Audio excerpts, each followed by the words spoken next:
মুসা আলাইহিস সালামকে আল্লাহ তাআলা একদিন ডেকে বলতেছে,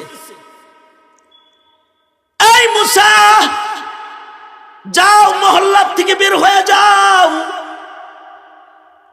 দূর মরুভূমির মাঝখানে আমার একটা বান্দা মারা গেছে, তুমি পয়গম্বরের জিম্মা হলো তুমি তারে গোসল দিবা, তারে কাফন পড়াইবা, আমার ওই বান্দাটা কি তুমি জানাজার নামাজের ইমামতি করে কবরস্থ করবা নিজের হাতে। জানাজাটা মরুভূমিতে পড়লে হবে না, তাকে লইয়া মহল্লায় চলে আসো, আর বনি ইসরাইলে ঘোষণা করে জানায়া দাও, আমার এই বান্দাটার জানাজার নামাজ যে পড়বে, এই যে আমার যে বান্দাটা মারা গেছে, আমার এই বান্দাটার জানাজার নামাজ যে পড়বে, আমি আল্লাহ আমার বান্দার জানাজা পড়নে ওয়ালার পিছনের জীবনের সব গুনাহ মাফ করে দিব। কালিমুল্লাহর মুখ দিয়ে ঘোষণা হয়েছে, এর শাহাদাতমন্দ এক বান্দার জানাজা কে কে পড়বি, আয় আয়। লাশ লয়ে এলাকায় এসে কয়, এই বান্দার জানাজা পড়লে আল্লাহ তাআলা তোদের জীবনের সবার পেছনের গুনাহ মাফ করে দিবে। বনি ইসরায়েলের কেউ বাকি নাই, জানাজায় হাজির আসা সবাই হাজির হয়ে গেছে, কারণ এক জানাজা পড়ে যদি পিছনের সব গুনাহ মাফ করান যায় তো লটারি। দারুণ এক অফার আইছে, সাথে সাথে এলাকার সব মানুষ জানাজার জন্য হাজির হয়ে গেছে। এলাকার মানুষের সাদ ইচ্ছা হলো, যার জানাজা পড়া জীবনের পিছনের গুনাহ মাফ হবে তারে এক নজর দেখবার চাই। কালিম, ও কালিম, যার জানাজা পড়ার কারণে আমাদের পেছনের জীবনের গুনাহ মাফ হবে তারে এক নজর দেখবার চাই। পয়গম্বর আলাইহিস সালাতু ওয়াস সালাম গো তার চেহারাটা আমাদের দেখান। মানুষজন লাশের চতুর্দিকে ভিড় করেছে, কাফনের কাপড় সরাইয়া পয়গম্বর যুবকটার চেহারা বের করে দিছে। এলাকার লোকেরা কয়, ও আল্লাহর কালিম, এই গুনাহ মাফ হইল।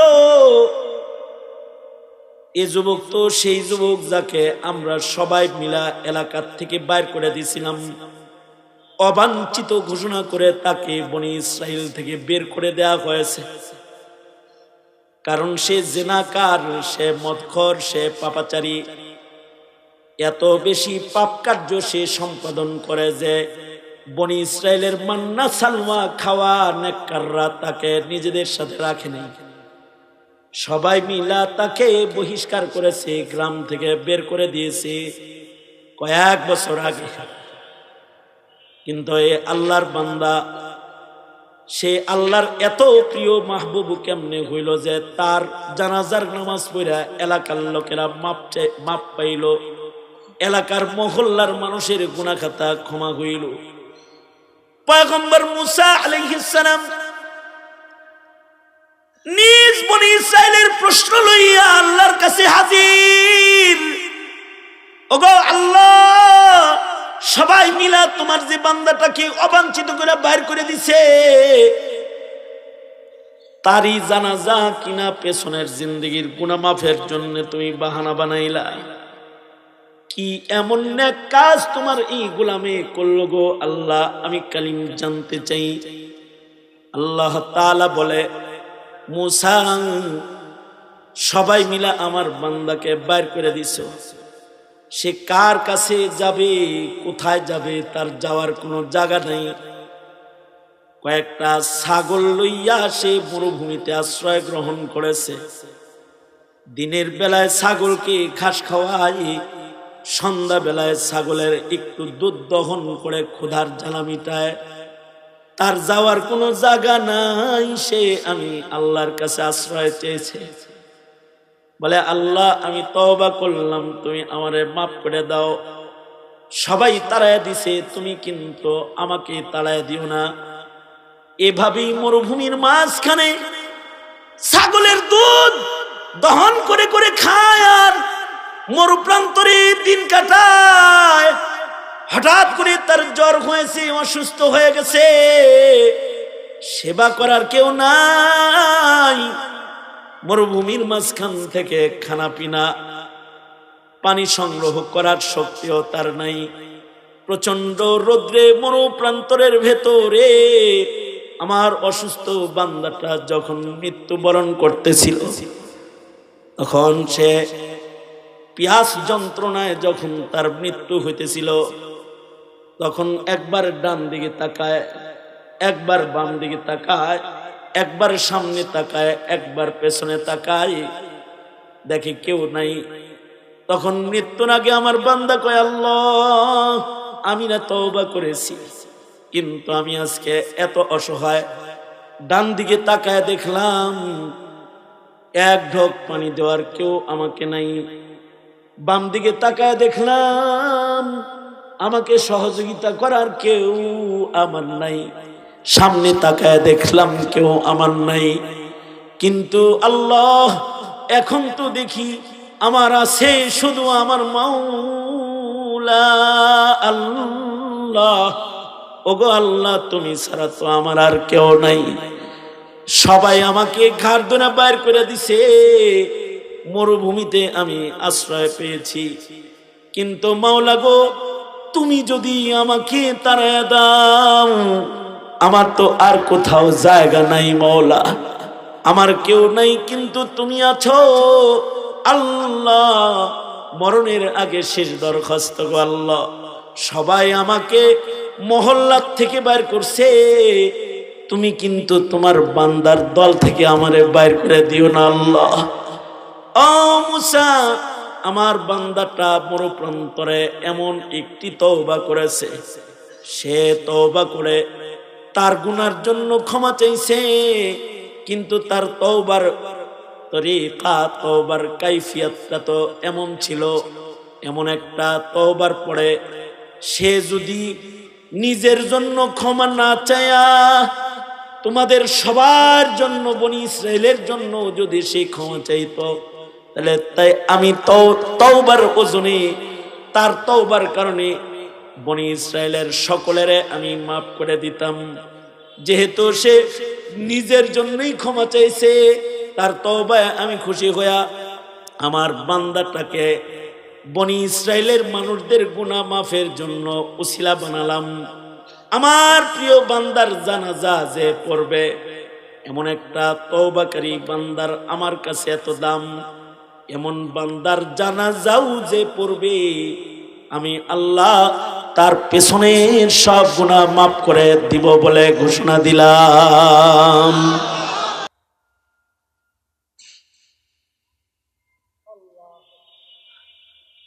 আমাদের সাথে তো খারাপ মানুষের মুলাকাত হয়, কিন্তু আল্লাহর কোন কোন বান্দার সাথে আল্লাহর সাথে মুলাকাত হয়।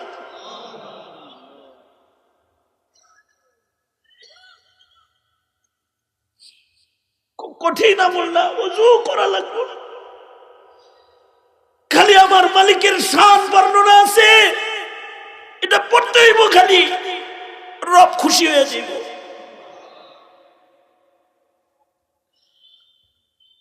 আল্লাহ তাআলা নেককারকে পছন্দ করেন। আমার ভাইরা, আপনারা যারা আজকে গোলামের বয়ান শুনতেছেন,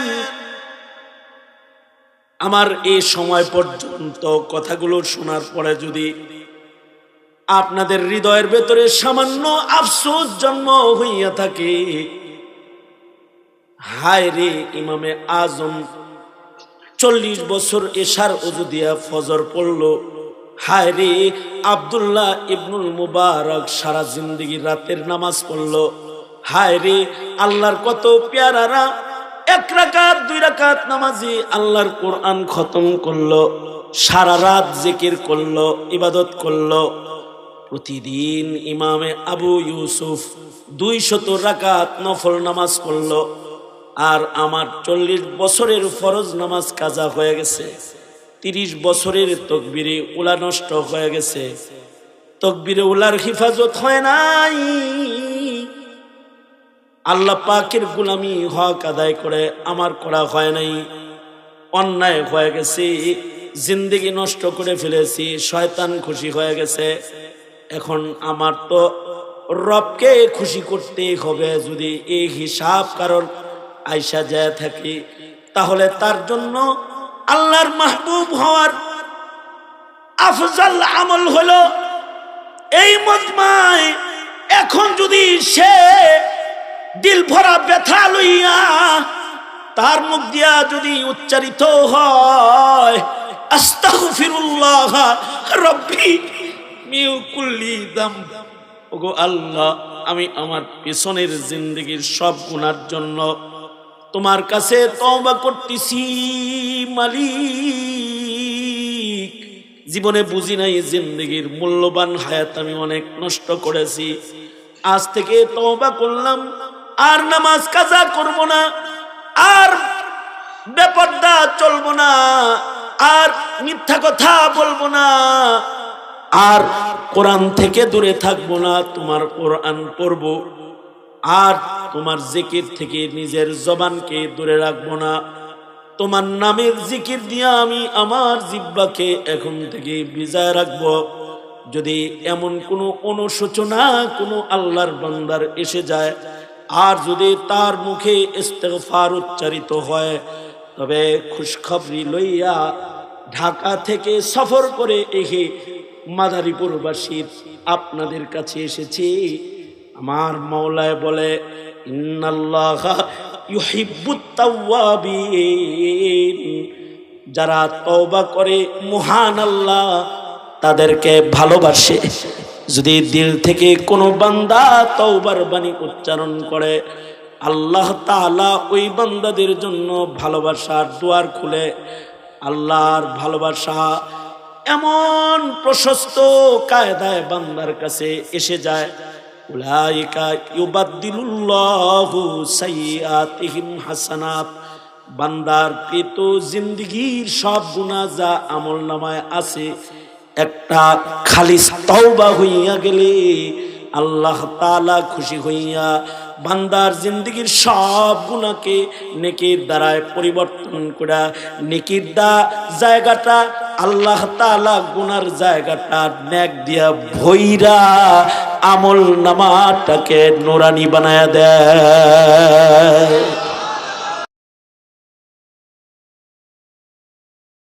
আলহামদুলিল্লাহ আলহামদুলিল্লাহি ওয়া কাফা ওয়া সালামুন আলা ইবাদিহিল্লাযীনা ইসতাফা,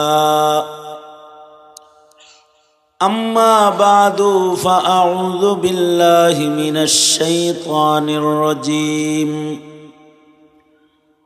বিসমিল্লাহির রহমানির রহিম। ইন্নাল্লাহা ইউহিব্বুত তাওয়াবিনা ওয়া ইউহিব্বুল মুতাতাহহিরিন। وقال النبي صلى الله عليه وسلم التائب من الذنب كمن لا ذنب له. وقال النبي صلى الله عليه وسلم الطهور شطر الإيمان، أو كما قال عليه الصلاة والسلام. اللهم صل على محمد وعلى آل محمد كما صليت على إبراهيم وعلى آل إبراهيم إنك حميد مجيد. اللهم بارك على محمد وعلى آل محمد কামা বারাকতা আলা ইব্রাহিম ওয়া আলা আলি ইব্রাহিম ইন্নাকা হামিদুম মাজিদ।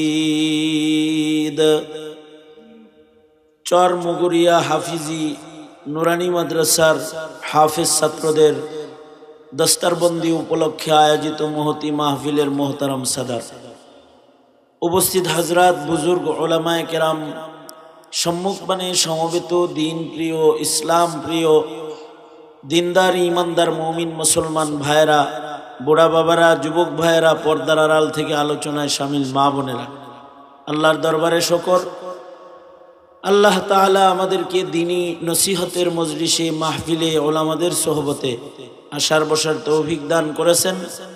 কালিমাতুশ শুকর পড়ি, শুকরিয়া আদায় করি, জবান খুলে ভক্তি ভরে সমস্বরে আওয়াজ করে বলি আলহামদুলিল্লাহ।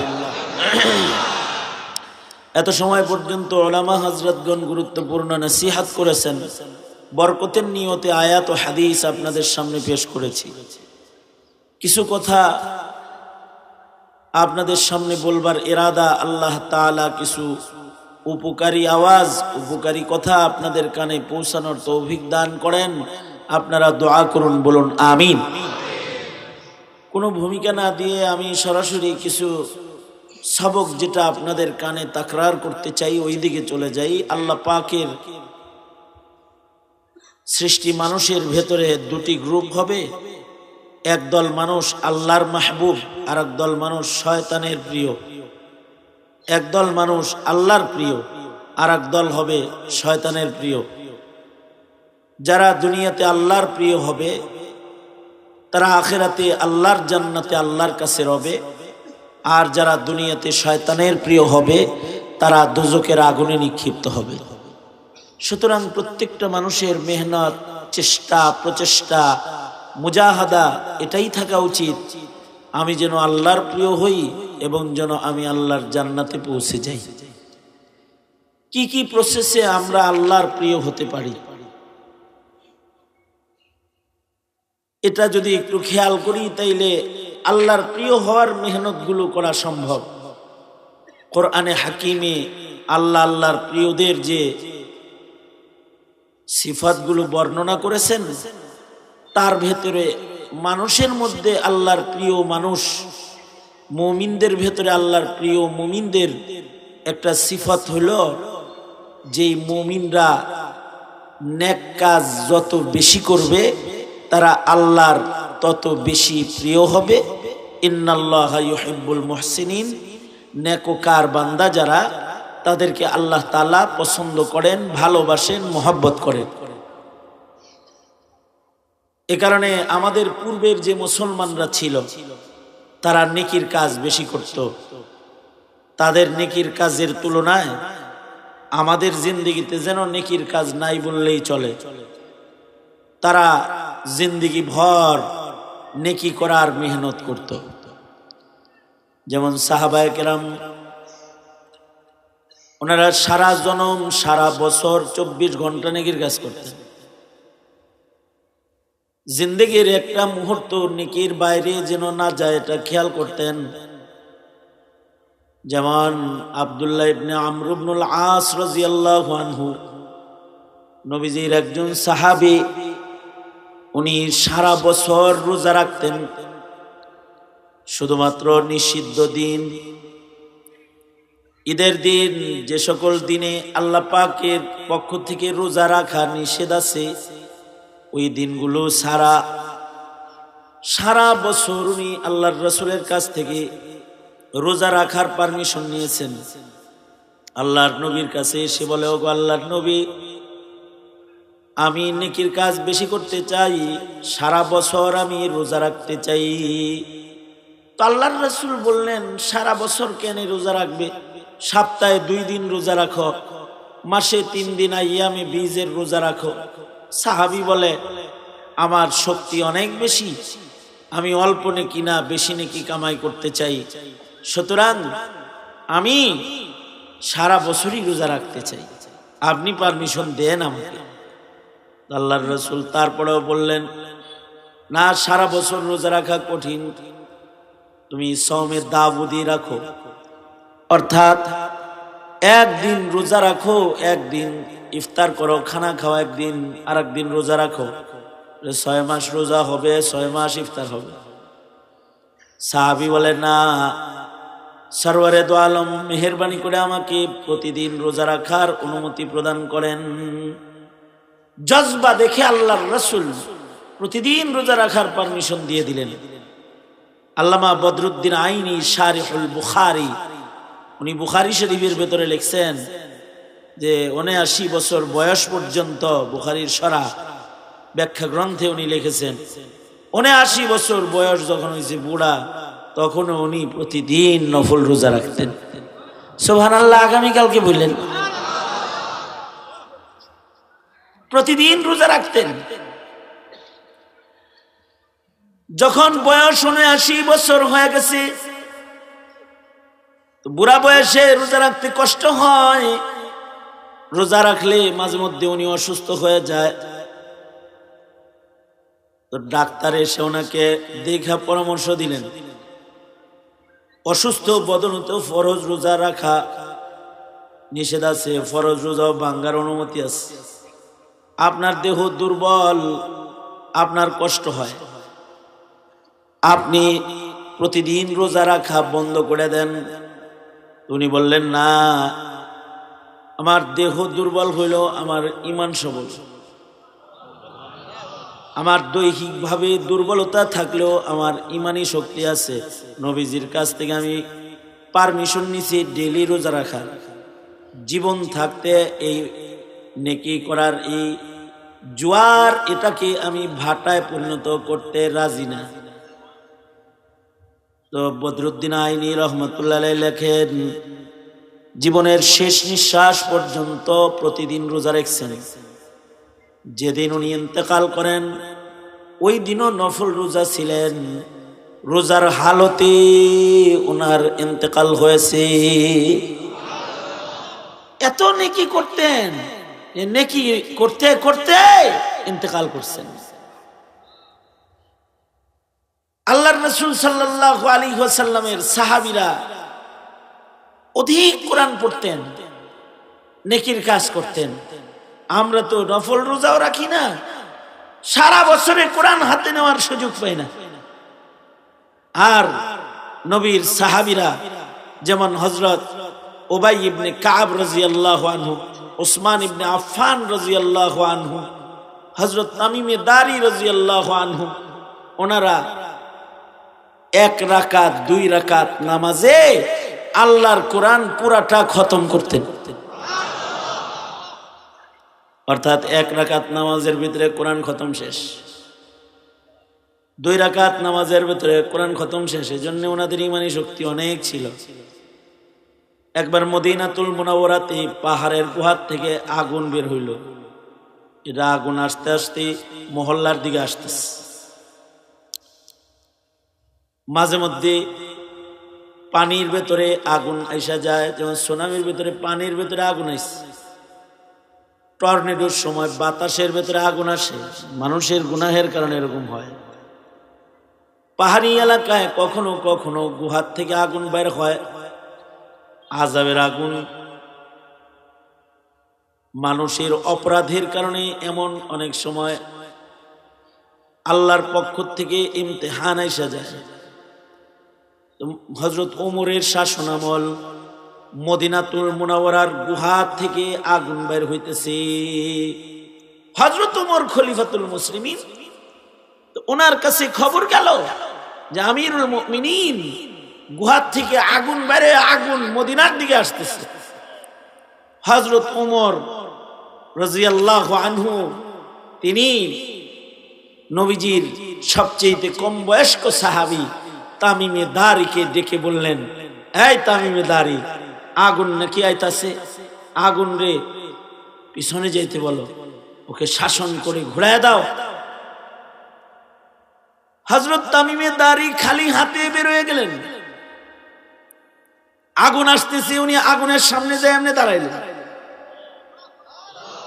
মানুষ যেমন মানুষরে আটকায়, উনি ওইরকম আগুন রে আটকায় দিলেন। মানুষ যেমন মানুষের মুখোমুখি দাঁড়াইলে একজন আর একজনের ধাক্কা দেয়, হযরত তামিমে দাঁড়িয়ে আগুনের সামনে দাঁড়ায় আগুনকে ধাক্কানো শুরু করলেন। ধাক্কাইতে ধাক্কাইতে আগুনের পেছনে নিয়ে গেলেন। আগুনের পরও সামনে আসতে চায় তো হযরত তামিমে দাঁড়িয়ে আগুনকে থাপ্পড় মারলেন। আগুনের সামনে দাঁড়ায় বলতে লাগলেন, কোন দিকে যাস? এটা নবীর মদিনা, জানোস না? পিছনে যা। সামনে এক চুল বাড়বি না, তাহলে কিন্তু কঠিন শাস্তি দেব তোকে। শাসন করে উনি আগুনকে পাহাড়ের গুহার ভেতরে ঢুকায় দিলেন। অর্থাৎ ইবাদত করতে করতে ইমানি শক্তি এত বেশি যে আগুনকে শাসন করে পেছনে সরায় দেয়। নেককার, নেক কাজ করনে ওয়ালা, বেশি ইবাদতকারী। তাবিঈদের ভেতরে এরকম ছিল, সাহাবীরা যেরকম ছিল তাবিঈরাও এক সময় এরকম ছিল। অনেক ইবাদত করতেন, অনেক অনেক ইবাদত করতেন। আব্দুল্লাহ ইবনুল মুবারক রাহমাতুল্লাহি আলাইহি, বিশিষ্ট তাবিঈ, সরদার মুহাদ্দিস, আমিরুল মুমিনিন ফিল হাদিস, আব্দুল্লাহ ইবনুল মুবারক রাহমাতুল্লাহি আলাইহি সারা রাত নফল নামাজ পড়তেন। আমগর তো ফরজ নামাজই নাই, নফল নামাজ আইব করতে। ফরজ নামাজ হয় না আমাদের, আর ওনারা সারা রাত নফল পড়তেন। ইশার নামাজ পড়ে দাঁড়ায় যেতেন, ফজরের আজান হয়ে যেত, ফজর পর্যন্ত যায় নামাজে দাঁড়ায় থাকতেন। নেককার, জীবনের সেজদা বেশি, জীবনের রুকু বেশি, জীবনের নামাজ বেশি। এত বেশি পরিমাণ ইবাদত করতেন যে কখনো মানুষের ভিড়ে যাইতেন না, একা একা থাকা পছন্দ করতেন। আব্দুল্লাহ ইবনুল মুবারক রাহমাতুল্লাহি আলাইহি ওনার ছাত্ররা জিজ্ঞাসা করে, উস্তাদজি আপনার কাছে কোন জিনিস পছন্দের? তো আব্দুল্লাহ ইবনুল মুবারক বলে, আমার কাছে দুইটা জিনিস পছন্দের, দুইটা জিনিস আমার কাছে পছন্দ। একটা হলো সানাদুন আলী বাইতুন খালি। কত পেয়ারা কালিমা, সুন্দর কথা। দুইটা জিনিস আমার কাছে প্রিয়, সানাদুন আলী বাইতুন খালি। ভালো সনদের ইলম আমার কাছে পছন্দ। সনদ আলী যদি হয়, মুহাদ্দিসদের বাজারে সনদের বড় দাম। অর্থাৎ যত কম ওয়াসিতায় নবীর কাছে পৌঁছা যায়, আলী সনদ এটার অনেক দাম। একটা আলী সনদের হাদিস শোনার জন্য, সাহাবী একটা হাদিস শোনার জন্য মক্কা মদিনার থেকে পায়ে হাইটা কুফা পর্যন্ত গেছে, ইরাক পর্যন্ত গেছে পায়ে হাইটা একটা হাদিস শোনার জন্য। 2 মিনিটের একটা হাদিস, 1 মিনিটের একটা হাদিস শুনতে মদিনা থেকে কুফা পর্যন্ত গেছে। যেমন আপনারা যেমন কিছু ওয়াজ শোনার জন্য 5 মাইল দূর থেকে 20 মাইল দূর থেকে আইছেন, আপনাদের কাছে ভালো কথার হাদিসের বড় দাম। বুখারী শরীফের ভেতরে আছে, নবীজির এক সাহাবী জাবের ইবনে আব্দুল্লাহ একটা আলী সনদের হাদিস শোনার জন্য মদিনা থেকে পায়ে হাইটা ইরাক চলে গেছে। পায়ে হাইটা ইরাক গেছে মদিনার থেকে। ওই ইলম, ওই হাদিস ওনার কাছে আছে। উনি আগেও অন্যর কাছ থেকে শুনেছেন, কিন্তু সরাসরি যেই সাহাবী নবীর কাছ থেকে হাদিসটা শুনছে, তার সাথে দেখা কইরা তার কাছ থেকে সরাসরি হাদিস শোনার জন্য উনি পায়দল সফর করলেন। বুখারী শরীফের ভিতরে ওনার সফরের ঘটনা ইমাম বুখারী রাহমাতুল্লাহ আলাইহি আনছেন, যে জাবের বিন আব্দুল্লাহ পায়ে হাইটা মদিনা থেকে কুফা পর্যন্ত পায়ে হাইটা চলে গেলেন সনদের ভেতরে আলী বানানোর জন্য, হাদিসের সনদকে উত্তম বানাইবার জন্য। পায়ে হাইটে সফর করে চলে গেলেন ইরাক। ওখানে নবীজির এক সাহাবী থাকে, সাহাবীর নাম হলো আব্দুল্লাহ ইবনে উনাইস রাদিয়াল্লাহু আনহু। আব্দুল্লাহ ইবনে উনাইস রাদিয়াল্লাহু আনহু কুফায় থাকেন, ইরাকে। আর সানাদুন আলী, এ কারণে আমাদের উলামায়ে কেরাম লেখাপড়া করার জন্য কেউ শাব্বির আহমদ উসমানী রহমতুল্লাহ আলাইহির কাছে সফর করে চলে গেছে, হাফিজ হুজুর রহমতুল্লাহ আলাইহি সফর করে বাংলাদেশ ছেড়ে হিন্দুস্তানে চলে গেছে, হযরত শেখুল হাদিস আল্লামা আজিজুল হক রহমতুল্লাহ আলাইহি সফর করে হিন্দুস্তানে চলে গেছে, পাকিস্তানে চলে গেছে। তিনি একটু ইলম হাসিল করার জন্য, হাদিস পড়ার জন্য হযরত শেখুল ইসলাম আহমদ শফি রহমতুল্লাহ আলাইহি হাদিস পড়ার জন্য দারুল উলুম দেওবন্দে চলে গেছে। হুসাইন আহমদ মাদানী রহমতুল্লাহ আলাইহি সিনা বসিনা বৈশা বৈশা বৈশা বৈশা পুরা বুখারী শরীফ পড়ছে। টিভির ভিতরে ওয়াজ শোনা যায়, মোবাইলে ওয়াজ শোনা যায়, কিন্তু মৌলবীর সামনে বৈশা শুনলে পরে রুহানিয়ত হয়। দূর সফর করে আল্লাহওয়ালাদের সোহবতে যায় ইলম শিখছে।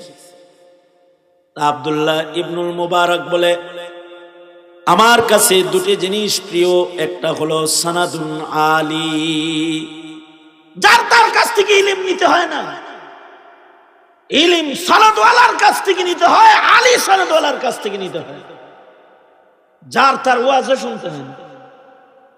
সনদ আলী মানুষের কথা শুনতে হয়, কথার ভেতরে রুহানিয়ত পয়দা হয়।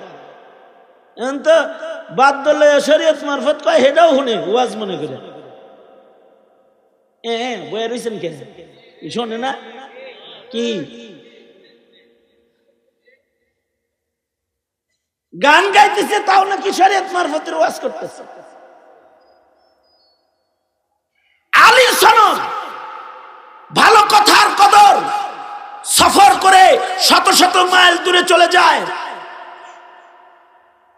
আব্দুল্লাহ ইবনুল মুবারক বলে, আমার কাছে দুইটা জিনিস প্রিয়, একটা হলো সানাদুন আলী, আর আরেকটা হলো বাইতুল খালি, খালি ঘর আমার কাছে প্রিয়।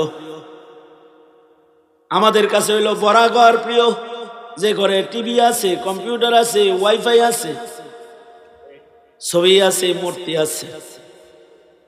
খালি ঘরে আমাকে বসতে দিলে আমার বিরক্ত লাগে, বড় ঘর হইলে ভাল লাগে। আব্দুল্লাহ ইবনুল মুবারক বলে, আমার কাছে খালি ঘর প্রিয়। কি লেগা খালি ঘর প্রিয় উস্তাদজি? খালি ঘরে যখন আমি থাকি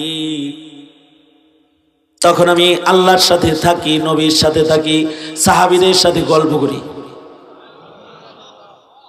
বুঝি নাই কেমনি? কয় খালি ঘরে যখন থাকি, জায়নামাজ বিছায়া কেবলা রুখ দাঁড়ায় থাকি, আমি কেবলার দিকে থাকি, আর আমার সামনে থাকে আমার মাওলা, আমার আল্লাহ আমার সামনে থাকে, আমি আল্লাহর সামনে থাকি। আর যখন কিতাব খুইলা হাদিসের দরিয়ার ভেতরে আমি ডুব দিই, তো নবীর কাছে চলে যাই, আর নবীর হাদিস বর্ণনাকারী সাহাবীদের আকওয়াল গুলো যখন আমি শুনতে থাকি, তখন নবীর সাহাবীগুলোর লগে কিতাবের পাতায় পাতায় আমি গল্প করি, সময়টা ভালো কাটে।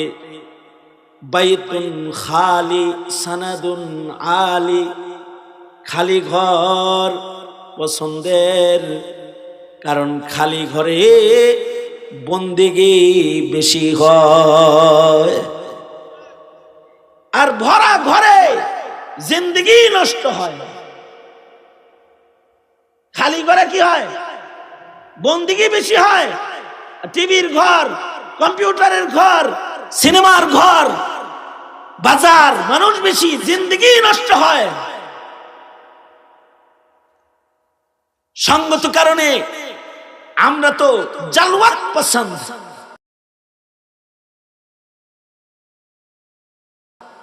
মানে গোলমালের ভিতরে থাকতে ভালো লাগে আমাদের, আর তারা হলো খালওয়াত পছন্দ, একা থাকতে ভালো লাগে। তো একা থাকলে জিকির করে, তিলাওয়াত করে, কোরআন পড়ে, নামাজে দাঁড়ায় থাকে। ইমামে আজম আবু হানিফা রহমতুল্লাহ আলাইহি সারা দুনিয়া যখন ঘুমাইতো উনি একা একা ঘরে বয়ে থাকতো, ইবাদত করতো আর কিতাব পড়তো। সুদীর্ঘ 40টি বছর এশার ওযু দিয়া ফজরের নামাজ পড়ছে, ফজরের নামাজ পড়ছে। আল্লাহু আকবার বলেন, চিল্লায়া জোরে বলেন আল্লাহু আকবার। কত বছর? হ্যাঁ, ঠাকুরমার জুরির গল্প না এটা, ঠাকুরমার জুরির গল্প না, আমার বাপ দাদার ঐতিহ্যের বাস্তব ইতিহাস, ইতিহাসের স্বর্ণাক্ষরে লেখা পাতা এগুলো। সুদীর্ঘ 40টি বছর এশার ওযু দিয়া ফজর পড়ছে। মানুষ যখন বিবরে ঘুমায় তখন দাঁড়িয়ে নামাজ পড়েছে। ইমামে আজম আবু হানিফা 2 রাকাত নামাজে 1 রাকাত নামাজে কোরআন খতম করেছে।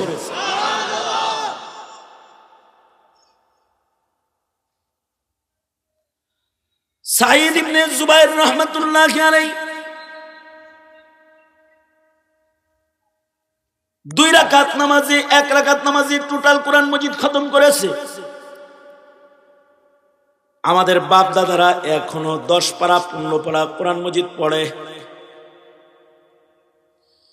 দারুল উলুম দেওবন্দ থেকে আবুল হাসান আজমি দামাত বারকাতুহুম বাংলাদেশে এসে ইতিকাফ করে। রমজানে ওনার ইবাদত দেখলে হায়রান পেরেশান হতে হয়। একদিনে 15 পারা কোরআন পড়ে, 2 দিনে 1 খতম করে। যাও জেলখানায় যাও, যা দেখবা মামুনুল হক 1-2 রাকাতের ভেতরে 1.5 পারা 2 পারা কোরআন পড়ে। আওয়াবিনের নামাজের ভেতরে 3.5 পারা 3 পারা কোরআন পড়ে। শেষ রাত্রিতে তাহাজ্জুদের নামাজ পড়ে তো কোরআন পড়ে, ইবাদত করে। কারণ মুহসিনিন নেককার যারা তাদের পছন্দ করে আল্লাহ, আর গুনাহগার যারা তাদের পছন্দ করে শয়তান, শয়তানে পছন্দ করে। আর যারা নেককার তাদেরকে পছন্দ করে রহমান আল্লাহ। তারা আল্লাহর মাহবুব হয়ে যায়, নেক কাজ বেশি করে। তাই এ কারণে হানাফি মাযহাবের আরেক ইমাম ইমামে আবু ইউসুফ রহমাতুল্লাহি আলাইহি, ইমামে আবু ইউসুফ রহমাতুল্লাহি আলাইহি প্রতিদিন 200 রাকাত করে নফল নামাজ পড়তেন। সুবহানাল্লাহ বলেন না? কত রাকাত পড়তেন? কত রাকাত ডেলি? কত রাকাত? শুধু এইটুক শেষ না, 7 দিনে 1 খতম কোরআন পড়তেন। শুধু এইটুকুন না, আমিলে বিসমিল্লাহ উনি প্রতিদিন 12,000 বার বিসমিল্লাহ পড়তেন। শুধু এই কাম করতেন, কোনো কাম নাই দেখে এগুলো করতেন না। না, কাজীউল কুজাত ছিলেন, চিফ জাস্টিস ছিলেন, বিচারপতি ছিলেন, প্রধান বিচারপতি। তাও হারুনুর রশিদ রে কাঠগড়ায় দাঁড় করায় বিচার করতেন। এখনকার বিচারপতিরে তো সরকারে নাড়ায়, আর উনি এমন বিচারপতি ছিল যিনি সরকার নাড়াইতো। এরকম বিচারপতি ছিলেন। বাদশাহ হারুনুর রশিদকে, আমিরুল মুমিনিনকে আসামির কাঠগড়ায় দাঁড় করায় দিতেন। একদিকে বিচারপতি ছিলেন, আবার মুদাররিস ছিলেন, মুহাদ্দিস ছিলেন, ফকিহ ছিলেন, উস্তাদ ছিলেন। ছাত্র পড়াইতেন, শিক্ষক ছিলেন। আশ্চর্য হালাত হলো, মরার আগেও ছাত্র পড়াইছে। শুয়া রইছে তো শুয়া শুয়া ছাত্র পড়াইতেছে, শুয়া শুয়া ছাত্রদেরকে ইলম শিখাইতেছে। মানে কেবল রূহ বাইর করবে আজরাইলে রূহ বাইর করবে। এখন ওই সময় নিজের ছাত্রদেরকে পড়াইবার লাগছে শুয়ে শুয়ে। ছাত্ররা চতুর্দিকে আছে, ছাত্রদেরকে বলতেছে, আয় শোনো, আমার কথা শোনো, একটা প্রশ্নের উত্তর দাও। প্রশ্ন করতেছে, হেদায়ার ভেতরেও আছে, কিতাবুল হজে হেদায়ার ভেতরে এই ঘটনাটা আছে, হাসিয়ার ভেতরে আছে। মরার আগে ছাত্রদেরকে বলতেছে, আরো অনেক কিতাবে আছে, মরার আগে ছাত্রদেরকে বলতেছে, এই ছাত্ররা, হজে যায় যে শয়তান রে কঙ্কর মারে, রমিয়ে জামারা শয়তানকে যে হজে যায় কঙ্কর মারে, কঙ্কর কেমনে মারবে? পায়ে হাইটা মারবে নাকি সওয়ারিতে চৈরা মারবে? তো ছাত্ররা উত্তর দেয়, কেউ কয় পায়ে হাইটা মারবে, কেউ কয় সওয়ারিতে চৈরাও মারবে, কেউ দলিল দেয় সওয়ারিতে চৈরা নবী মারছে, কেউ দলিল দেয় পায়ে হাইটা নবী মারছে। তো ইমাম তো মাসআলার তাতবিক দিতেছে, যে রমির পরে রমি আছে ওই রমিটা পায়ে হাইটা করবে, অর্থাৎ প্রথম দিন কঙ্কর মারবে পায়ে হাইটা, দ্বিতীয় দিন কঙ্কর মারবে পায়ে হাইটা। হ্যাঁ, যে রমির পরে রমি নাই ওইটা সরিতে বৈশাও মাইরা দিয়া চলে যেতে পারবে। ওই যুগের মাসালা বলতেছি ওটা, এই যুগেতে এখন তো আর সরি ঢুকান যায় না, ওই সময় সরি ঢুকান যাইত, উটের পিঠে চৈরা কঙ্কর মাইরা চলে যাওয়া যেত। উনি মাসালা শিখাইতেছে, মরা রাখবে মাসালা শিখাইতেছে, একদিক দিয়া মাসালা বলতেছে, মাসালা বলাও শেষ, আজরাইলের রূহ টান দিয়া লয়ে গেছে গা, আজও বুঝতাম। আনোয়ার শাহ কাশ্মীরি রহমাতুল্লাহ আলাইহি বলে, মৃত্যুর আগে কেন জানো মাসালা এইটা শিখাইলো কেন মরার আগে? এটা ইমাম আবু ইউসুফের বসিরাত। আনোয়ার শাহ কাশ্মীরি রহমাতুল্লাহ আলাইহি বলেছেন, আনোয়ার শাহ কাশ্মীরি এত বড় আলেম ছিলেন, মাকতাবাতুন আযীমাতুন হাইয়াতুন নাতিকাতুন, জিন্দা চলতি ফিরতি লাইব্রেরি ছিলেন। শারিহুল বুখারী ও তিরমিজি, হাদিসের কিতাবের হাফেজ ছিলেন। দারুল উলুম দেওবন্দের হাদিসের কিতাবের শারেহ ছিলেন। হাফিজুল বুখারী, হাফিজ মুসলিম, হাফিজ তিরমিজি, হাফিজ আবু দাউদ। শুধু তাই না, দারুল উলুম দেওবন্দের সব কিতাব উনার হাসিয়া বাইনা সতর সহ মুখস্থ ছিল। উনি বলে, জানো জানো ইমাম আবু ইউসুফ এই মাসালা মরার সময় কি লেগে শিখায়? এর লেগে শিখায়, উনি মৃত্যুর আগে দেখতেছে যে আজরাইল ওনারে নিতে আইছে, আবার এটাও দেখতেছে যে শয়তান ধোঁকা দিতে আইছে। তখন ইব্রাহিমের সন্তান ইব্রাহিমের আমল বর্ণনা করা শুরু করছে। শয়তান যখন ইব্রাহিমের কঙ্কর মারার আমল, ইসমাইলের কঙ্কর মারার আমল, এইটার আলোচনা করতেছে, আর এটা যখন শয়তান শুনছে, শয়তান বুঝালাইছে কাছে গেলে কঙ্কর মারবো আমারে, শয়তান দূরে চলে গেছে। ইমাম আবু ইউসুফ খাতেমা বিল খায়ের আল্লাহর কাছে চলে গেছে। এত বড় আলেম, তারপরও এত ব্যস্ততার ভিড়ে প্রতিদিন 200 রাকাত কইরা নফল নামাজ পড়তেন। আর আমরা করি কয় রাকাত? আমাদেরকে আল্লাহ পছন্দ করবে কেন? তাদের আল্লাহ পছন্দ করত কারণ তারা নেককার, নেক কাজকারী। ছোট ছোট আমল গুলাও তো করতে যাই পারি না। আচ্ছা, নামাজ পড়তে গেলে তো ওযু করণ লাগবে, নামাজ পড়তে গেলে তো কিবলামুখী হওয়া লাগবে। শীতের দিন ওযু করা লাগবো না, কিবলামুখী হওয়া লাগবো না, ল্যাপের নিচে শুয়ে শুয়ে কোন যাইব শিখাই দিই। যেমন মুজাদ্দিদে আলফে সানি রহমতুল্লাহ আলাইহি, মুজাদ্দিদে আলফে সানি রহমতুল্লাহ আলাইহি সুবহানাল্লাহ বলার লেগে রেডি হয়ে বসে, আগে কোন কেন অ্যাটেনশন প্লিজ, মানে সুবহানাল্লাহ বলার লেগে রেডি হয়ে বসে পারেন। খবরটা দিই টাইট করে একটা সুবহানাল্লাহ করেন। মুজাদ্দিদে আলফে সানি রহমতুল্লাহ আলাইহি প্রতিদিন 1000 বার করে সূরা ইখলাস পড়তেন। সারা জনমই আমল করছেন। আমিল সূরাতুল ইখলাস প্রতিদিন 1000 বার সূরা ইখলাস পড়তো। এটা কোনো কঠিন আমল না, এই ল্যাপের নিচে হয়ে হয়ে পড়ুন যায়, অনেক টাইম লাগে না। একবার সূরা ইখলাস পড়তে মাত্র 12, 13, 14 সেকেন্ড সময় লাগে একবার পড়তে। বিসমিল্লাহির রহমানির রহিম। কুল হুয়াল্লাহু আহাদ আল্লাহুস সামাদ লাম ইয়ালিদ ওয়া লাম ইউলাদ ওয়া লাম ইয়াকুল লাহু কুফুয়ান আহাদ। 10 সেকেন্ড, 11 সেকেন্ড, 12 সেকেন্ড, যদি বুড়া মানুষ হয় তাহলে 14 সেকেন্ড। তার মানে হলো 14 সেকেন্ডে কামাইটা হইব কি? কামাই হইব একবার সূরা ইখলাস পড়লে 10 পারা কোরআন পড়ার সব হয়,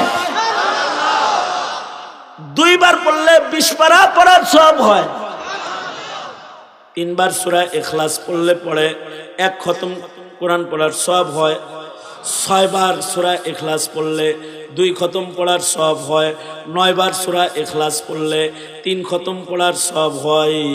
আর বিশ্বনবী হাবিবে কিবরিয়া মুহাম্মাদুর রাসূলুল্লাহ সাল্লাল্লাহু আলাইহি ওয়াসাল্লাম খবর দিছেন, এক বসায় কেউ যদি 10 বার কুল হুয়াল্লাহর সূরাটা পড়ে, আল্লাহ তাআলা সাথে সাথে তার জন্য আল্লাহর জান্নাতে একটা প্রাসাদ বানায়। দোতলা একটা বিল্ডিং করতে কতদিন সাধনা লাগে ভাইতে?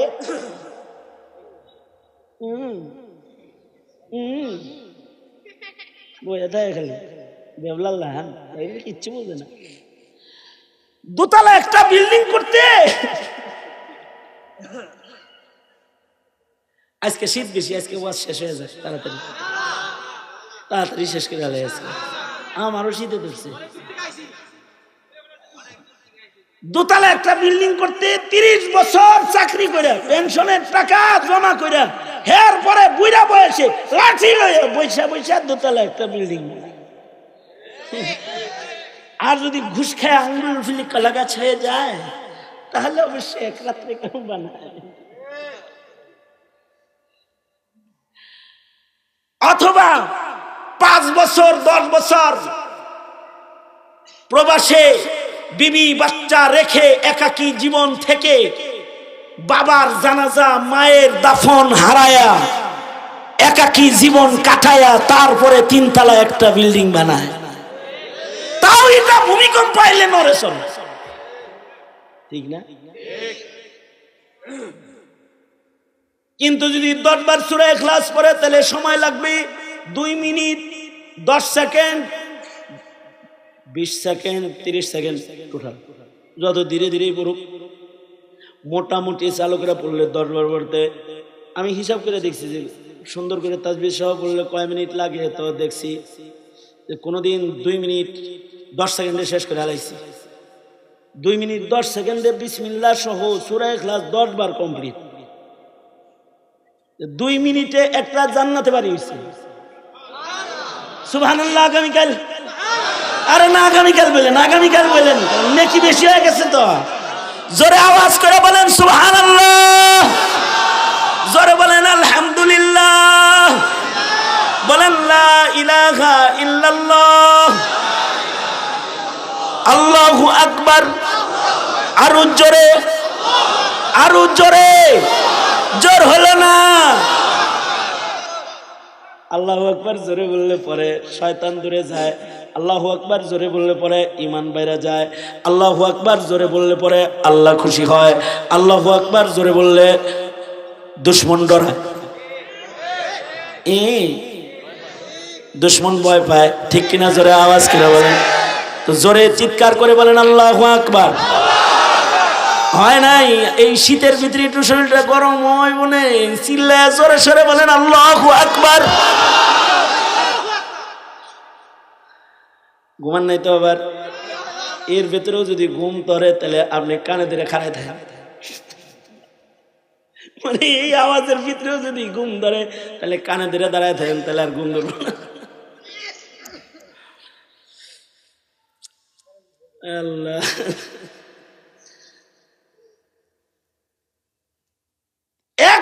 বার সূরা ইখলাস পড়তো। আপনারা কি এই গভীর রাতে কনকনে শীতের ভেতরে ওযু ছাড়া লেপের নিচে বালিশে মাথা দিয়ে দিয়েও ঘুমের আগের সময়টাতেও কি সূরাতুল ইখলাসটা 10 বার পড়া শোন যায় না? এটা বাড়ি বানায় তাসবিহে ফাতিমিটা পড়া কি শোন যায় না? দরুদ শরীফ পড়তে পড়তে কি ঘুমায় যাওয়া যায় না?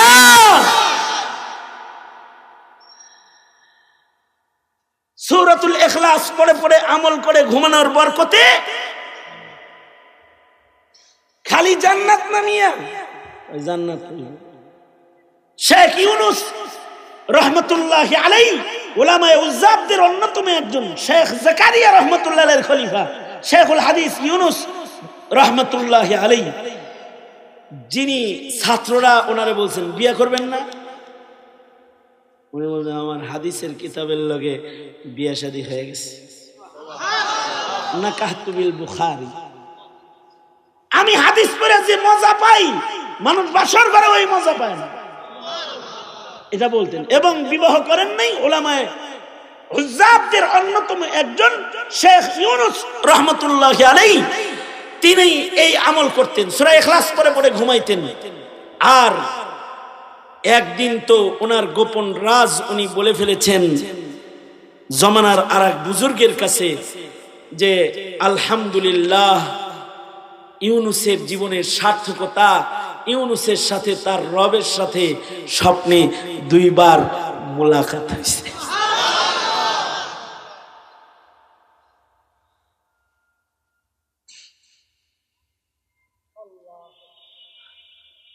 আমাদের সাথে তো খারাপ মানুষের মোলাকাত হয়,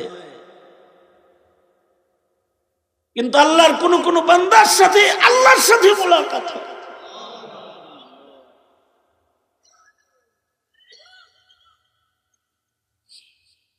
কঠিন আমল না, ওযু করা লাগবে,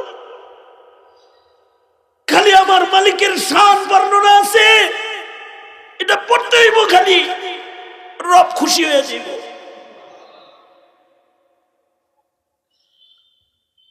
আল্লাহ তাআলা নেককারকে পছন্দ করেন। আমার ভাইরা, আপনারা যারা আজকে গোলামের বয়ান শুনতেছেন, আমার এই সময় পর্যন্ত কথাগুলো শোনার পরে যদি আপনাদের হৃদয়ের ভেতরে সামান্য আফসোস জন্ম হইয়া থাকে, হায় রে, ইমামে আজম 40 বছর এশার ওযু দিয়া ফজর পড়লো, হায় রে আব্দুল্লাহ ইবনুল মুবারক সারা জিন্দেগি রাতের নামাজ পড়লো, হায় রে আল্লাহর কত পেয়ারারা 1 রাকাত 2 রাকাত নামাজি আল্লাহর কোরআন খতম করলো, সারা রাত জিকির করলো, ইবাদত করলো। প্রতিদিন ইমামে আবু ইউসুফ 200 রাকাত নফল নামাজ পড়লো, আর আমার 40 বছরের ফরজ নামাজ কাজা হয়ে গেছে, 30 বছরের তাকবীরে উলা নষ্ট হয়ে গেছে, তাকবীরে উলার হিফাজত হয় নাই। আল্লাহ পাকের গোলামি হক আদায় করে আমার করা হয় নাই, অন্যায় হয়ে গেছে, জিন্দেগি নষ্ট করে ফেলেছি, শয়তান খুশি হয়ে গেছে। এখন আমার তো রবকে খুশি করতে হবে। যদি এই হিসাব কারণ আইসা যায় থাকি, তাহলে তার জন্য আল্লাহর মাহবুব হওয়ার আফজাল আমল হলো এই মজমায় এখন যদি সে দিল ভরা ব্যথা লইয়া তার মুখ দিয়া যদি উচ্চারিত হয় আস্তাগফিরুল্লাহ রাব্বি মিন কুল্লি যামব, ওগো আল্লাহ, আমি আমার পেছনের জিন্দেগির সব গুনার জন্য তোমার কাছে তওবা করতেছি মালিক। জীবনে বুঝি নাই জিন্দেগির মূল্যবান হায়াত আমি অনেক নষ্ট করেছি, আজ থেকে তওবা করলাম, আর নামাজ কাজা করব না, আর বেপরদা চলবো না, আর মিথ্যা কথা বলবো না, আর কোরআন থেকে দূরে থাকবো না, তোমার কোরআন পড়বো। আর তোমার জিকির থেকে নিজের জবানকে দূরে রাখবো না। তোমার নামের জিকির দিয়া আমি আমার জিহ্বাকে এখন থেকে বিজায় রাখবো। যদি এমন কোনো অনুশোচনা কোনো আল্লাহর বান্দার এসে যায়, আর যদি তার মুখে ইস্তিগফার উচ্চারিত হয়, তবে খুশখবরি লইয়া ঢাকা থেকে সফর করে এসে মাদারীপুরবাসীর আপনাদের কাছে এসেছি।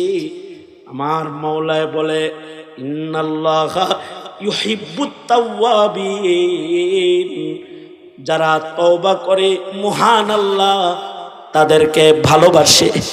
যদি দিল থেকে কোনো বান্দা তওবার বাণী উচ্চারণ করে, আল্লাহ তাআলা ওই বান্দাদের জন্য ভালোবাসার দুয়ার খুলে। আল্লাহর ভালোবাসা এমন প্রশস্ত কায়দায় বান্দার কাছে এসে যায়, উলাইকা ইউবাদদিলুল্লাহু সাইয়্যাতিহিম হাসানাত, বান্দার কৃত জিন্দেগীর সব গুনাহ যা আমলনামায় আছে, একটা খালিস তওবা হইয়া গেলে আল্লাহ তাআলা খুশি হইয়া বান্দার জিন্দেগীর সব গুনাহকে নেকির দ্বারায় পরিবর্তন করে নেকির জায়গাটা আল্লাহ তাআলা গুনার জায়গাটা নেক দিয়া ভইরা আমল নামাটাকে নুরানি বানায়া দেয়। যদি কেউ তওবা করে তাহলে আল্লাহ তাআলা এমন পছন্দ করে। হাদিস শরীফে এসেছে, হযরত মুসা আলাইহিস সালাতু ওয়াস সালাম, মুসা আলাইহিস সালাতু ওয়াস সালামকে আল্লাহ তাআলা একদিন ডেকে বললেন, জলিলুল কদর পয়গম্বর মুসা, কালিমুল্লাহ, নবীদের জামাতের ভেতরে কিছু কিছু পয়গম্বরের আলাদা দাম।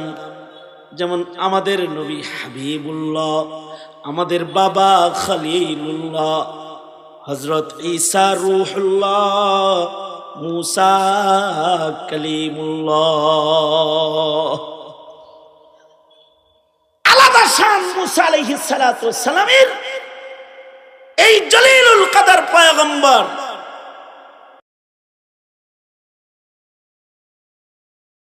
মুসা আলাইহিস সালামকে আল্লাহ তাআলা একদিন ডেকে বলতেছে, এই মুসা, যাও, মহল্লা থেকে বের হয়ে যাও, দূর মরুভূমির মাঝখানে আমার একটা বান্দা মারা গেছে, তুমি পয়গম্বরের জিম্মা হলো তুমি তারে গোসল দিবা, তারে কাফন পড়াইবা, আমার ওই বান্দাটা কি তুমি জানাজার নামাজের ইমামতি করে কবরস্থ করবা নিজের হাতে। জানাজাটা মরুভূমিতে পড়লে হবে না, তাকে লইয়া মহল্লায় চলে আসো, আর বনি ইসরাইলে ঘোষণা করে জানায়া দাও, আমার এই বান্দাটার জানাজার নামাজ যে পড়বে, এই যে আমার যে বান্দাটা মারা গেছে, আমার এই বান্দাটার জানাজার নামাজ যে পড়বে, আমি আল্লাহ আমার বান্দার জানাজা পড়নে ওয়ালার পিছনের জীবনের সব গুনাহ মাফ করে দিব। কালিমুল্লাহর মুখ দিয়ে ঘোষণা হয়েছে, এর শাহাদাতমন্দ এক বান্দার জানাজা কে কে পড়বি, আয় আয়। লাশ লয়ে এলাকায় এসে কয়, এই বান্দার জানাজা পড়লে আল্লাহ তাআলা তোদের জীবনের সবার পেছনের গুনাহ মাফ করে দিবে। বনি ইসরায়েলের কেউ বাকি নাই জানাজায় হাজির আসা, সবাই হাজির হয়ে গেছে। কারণ এক জানাজা পড়ে যদি পিছনের সব গুনাহ মাফ করান যায় তো লটারি। দারুণ এক অফার আইছে, সাথে সাথে এলাকার সব মানুষ জানাজার জন্য হাজির হয়ে গেছে। এলাকার মানুষের স্বাদ ইচ্ছা হলো যার জানাজা পড়া জীবনের পিছনের গুনাহ মাফ হবে তারে এক নজর দেখবার চাই। কালিম, ও কালিম, যার জানাজা পড়ার কারণে আমাদের পেছনের জীবনের গুনাহ মাফ হবে, তারে এক নজর দেখবার চাই। পয়গম্বর আলাইহিস সালাতু ওয়াস সালাম গো তার চেহারাটা আমাদের দেখান। মানুষজন লাশের চতুর্দিকে ভিড় করেছে, কাফনের কাপড় সরাইয়া পয়গম্বর যুবকটার চেহারা বের করে দিছে। এলাকার লোকেরা কয়, ও আল্লাহর কালিম, এই গুনাহ মাফ হইল। এই যুবক তো সেই যুবক যাকে আমরা সবাই মিলা এলাকার থেকে বাইর করে দিয়েছিলাম, অবাঞ্ছিত ঘোষণা করে তাকে বনি ইসরাইল থেকে বের করে দেয়া হয়েছে। কারণ সে জিনাকার, সে মদখোর, সে পাপাচারী। এত বেশি পাপ কার্য সে সম্পাদন করে যে বনি ইসরাইলের মান্না সালওয়া খাওয়া নেককাররা তাকে নিজেদের সাথে রাখে নাই। সবাই মিলা তাকে বহিষ্কার করেছে, গ্রাম থেকে বের করে দিয়েছে কয়েক বছর আগে। কিন্তু এই আল্লাহর বান্দা, সে আল্লাহর এত প্রিয় মাহবুব কেমনে হইল যে তার জানাজার নামাজ পড়া এলাকার লোকেরা মাপ পাইল, এলাকার মহল্লার মানুষের গুনাহ খাতা ক্ষমা হইল। পয়গম্বর মুসা আলাইহিস সালাম নিজ বনি ইসরাইলের প্রশ্ন লইয়া আল্লাহর কাছে হাজির। ওগো আল্লাহ, সবাই মিলা তোমার যে বান্দাটাকে অবাঞ্ছিত করে বাইর করে দিছে, তারই জানাজা কিনা পেছনের জিন্দেগির গুনাহ মাফের জন্য তুমি বাহানা বানাইলা। কি এমন নেক কাজ তোমার এই গোলামে করলো গো আল্লাহ, আমি কালিম জানতে চাই। আল্লাহ তাআলা বলে, মুসা, সবাই মিলা আমার বান্দাকে বাইর করে দিছো, সে কার কাছে যাবে, কোথায় যাবে, তার যাওয়ার কোনো জায়গা নাই। কয়েকটা ছাগল লইয়া সে মরুভূমিতে আশ্রয় গ্রহণ করেছে। দিনের বেলায় ছাগলকে ঘাস খাওয়াই, সন্ধ্যা বেলায় ছাগলের একটু দুধ দহন করে ক্ষুধার জ্বালা মিটায়।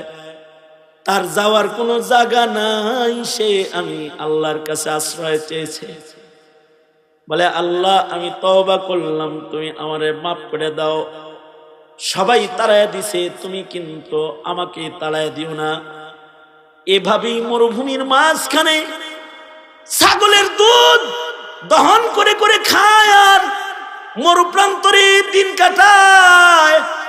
হঠাৎ করে তার জ্বর হয়েছে, অসুস্থ হয়ে গেছে, সেবা করার কেউ নাই। মরুভূমির মাঝখান থেকে খানা পিনা পানি সংগ্রহ করার শক্তিও তার নাই।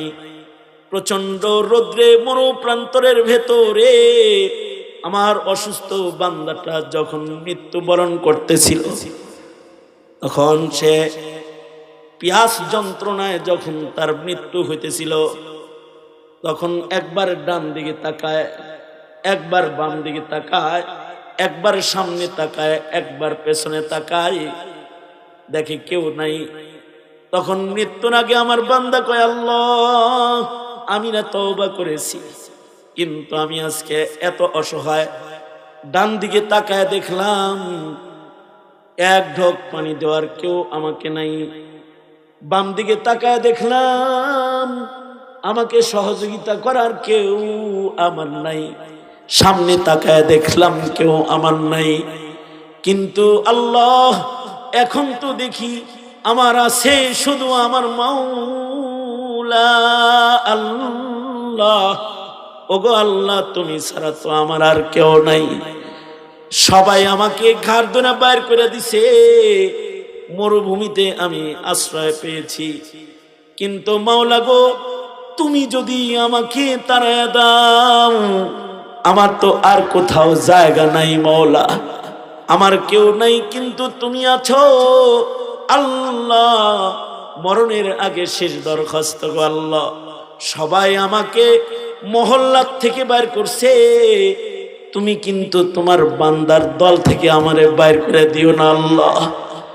ও মুসা, আমার বান্দাটা মরুপ্রান্তরে এমন একটি তওবা করেছে, সে তওবা করে তার গুনার জন্য ক্ষমা চাইছে, কিন্তু তার তওবার তরিকা, তওবার কাইফিয়াতটা তো এমন ছিল, এমন একটা তওবার পরে সে যদি নিজের জন্য ক্ষমা না চায়া তোমাদের সবার জন্য, বনি ইসরাইলের জন্য যদি সে ক্ষমা চাইতো, তাহলে তাই আমি তওবার ওজনে, তার তওবার কারণে বনি ইসরাইলের সকলের আমি মাফ করে দিতাম। যেহেতু সে নিজের জন্যই ক্ষমা চাইছে, তার তওবায় আমি খুশি হইয়া আমার বান্দাটাকে বনি ইসরাইলের মানুষদের গুনাহ মাফের জন্য উসিলা বানালাম। আমার প্রিয় বান্দার জানাজা যে পড়বে, এমন একটা তওবাকারী বান্দার আমার কাছে এত দাম, এমন বান্দার জানাজাও যে পড়বে, আমি আল্লাহ তার পেছনের সব গুনাহ মাফ করে দিব বলে ঘোষণা দিলাম। ইন্নাল্লাহা ইউহিব্বুত তাওয়াবিন, ইন্নাল্লাহা ইউহিব্বুত তাওয়াবিন ওয়া ইউহিব্বুল মুতাতাহহিরিন। কেউ যদি তওবাকারী হয়ে যায়, তাহলে আল্লাহ তাআলা তাকে পছন্দ করে ফেলায়, আল্লাহ তাআলার ভালোবাসা তার জন্য দিয়ে দেয়। একটা তরিকা হলো ইবাদত করে আল্লাহর প্রিয় হও। তা যদি না পাইরা থাকো, তাহলে কম আজকে তওবা করে ফেলাও, জিন্দেগির রং ঢং চেঞ্জ করবা। যদি খালিস তওবা কারোর জীবনে হয়, আসমানের মহান মালিক তওবাকারী বান্দাকেও পছন্দ করে। তওবাকারী বান্দার জিন্দেগির সব গুনাহ ক্ষমা করে দেওয়ার জিম্মা মহান আল্লাহ নিজে নিয়ে নেয়। রাসূল বলেন, আত-তাইবু মিনাজ যামবি কামান লা যামবা লাহু। এ কারণে ওয়াজ নসিহত শোনার জন্য যখনই যাইবেন, মাহফিলে যা বসবেন, তো পিছনের গুনাহের জন্য তওবার নিয়ত করে বসবেন। কারণ তওবাকারীকেও আল্লাহ তাআলা পছন্দ করে। এ কারণে আল্লাহর রাসূল বলতেন, নবীজি হুযায়ফাকে ডেকে বলে, এই হুযায়ফা, বেশি বেশি করে তওবা করবা, তওবার থেকে গাফেল থাকো কেন? নবী বলতেন, আমি প্রতিদিন 100 বার করে তওবা করি। নবীজি 100 বার করে তওবা করে উম্মতকে তওবার ফজিলত বুঝাইছেন। উম্মত যদি তওবাকারী হয়, তো আল্লাহ তাআলা উম্মতকে ভালোবাসে। আমাদের গুনাহ বেশি হওয়ার কারণে চতুর্দিক দিয়ে জুলম সিতম আমাদের মাথার উপরে চেপে গেছে, আমাদের দোয়া কবুল হয় না। সারা দুনিয়ায় মুসলমানরা মায়ের খাইতেছে, অত্যাচার অনাচারের শিকার আমরা হয়ে গেছি। এই যে আমাদের পাপের কারণে আমাদের বেহাল অবস্থা, এটার থেকে পরিত্রাণ পেতে আল্লাহর ভালোবাসা দরওয়াজা খোলার একটা উত্তম আমল হলো ইস্তেগফার। তওবা করো, যার গুনাহ করব না, নামাজ ছাড়ব না, ইনশাআল্লাহ বলেন। বলেন ইয়া আল্লাহ, আরো জোরে ইয়া আল্লাহ। ওয়াদা করিতেছি আর গুনাহ করব না, নামাজ কাজা করব না, কোরআন পড়া শিখব ইনশাআল্লাহ, জিকির করব, দরুদ পড়ব, দাওয়াত ও তাবলীগের মেহনত করব, হক্কানি আলেমদের সাথে থাকব। চিল্লায়া জোরে কোন ইনশাআল্লাহ। হয় নাই, হয় নাই, আরো জোরে আওয়াজ করে বলেন ইনশাআল্লাহ। নেক কাজ শিখার জন্য চিল্লায় যান। আসন্ন বিশ্ব ইজতিমা 2, 3, 4 ফেব্রুয়ারি সফল করার মেহনত করবেন। কারা কারা? ইনশাআল্লাহ। হক্কানি আলেমদের সাথে চলবেন, পীর মাশায়েখদের মজলিসে যাইবেন, তওবার নিয়ত করে যাইবেন, ইস্তেগফারের নিয়ত করে সফর করবেন, আল্লাহ ওয়ালাদের সোহবতে যাবেন, আর এই মাদ্রাসাকে ভালোবাসবেন ইনশাআল্লাহ বলেন। কারা কারা মাদ্রাসাকে আলেমদেরকে ভালোবাসবেন? হাত তোলেন দেই। এক হাত ভালোবাসবেন, এক হাত ভালোবাসবেন, তো 2 হাত হলে 2 হাত তুলেন, ভালো করে তুলেন। হয় নাই, হয় নাই, ভালো করে তুলেন। হ্যাঁ, সোজা করেন, সোজা করেন। আমার সাথে বলেন, ইয়া আল্লাহ, ওয়াদা করিতেছি আলেমদেরকে ভালোবাসবো ইনশাআল্লাহ। সোজা